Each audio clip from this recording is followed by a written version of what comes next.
point. So we've heard that marketing organizations and R&D organizations within pharma are not listening.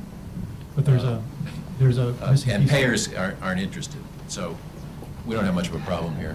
Here's the missing piece. So we've heard a couple of times already that this is a complicated situation. So let me point out that this is indeed a complicated situation. R&D should talk to payers. Okay, that sounds like a pretty straightforward proposition. Hard to accomplish, anti-traditional. I understand that, but you almost have to ask yourself, what R&D departments? Who in fact are designing and fielding these studies?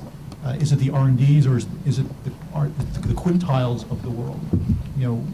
People were jumping up and down for 5 years, 10 years, saying, where's that adaptive clinical trial guidance out of the FDA?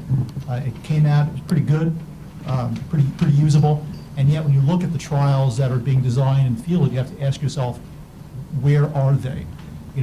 So it's not just R&D talking to payers, which is absolutely the right answer. I think that's certainly part of it. It also has to be, who is left inside, I don't want to say big pharma or biopharma, I will simply say who is left inside organizations to design studies? Is anybody inside the organization as opposed to the CROs actually giving thought to how new and innovative trials might be fielded to find out information that would be of value to payers down the pike?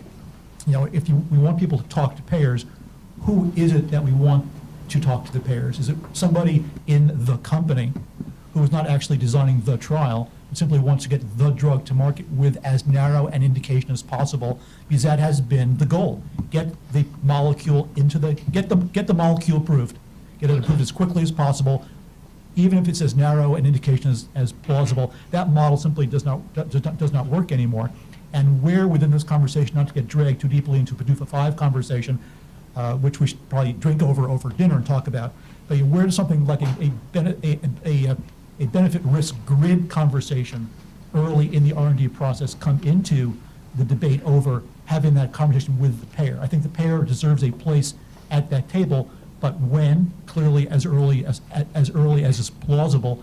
But who is at the other side of the table? Is it somebody whose job it is to bring the drug to market as quickly as possible? Or is it somebody who understands how a trial design could be tweaked to better fit a place within the payer's world?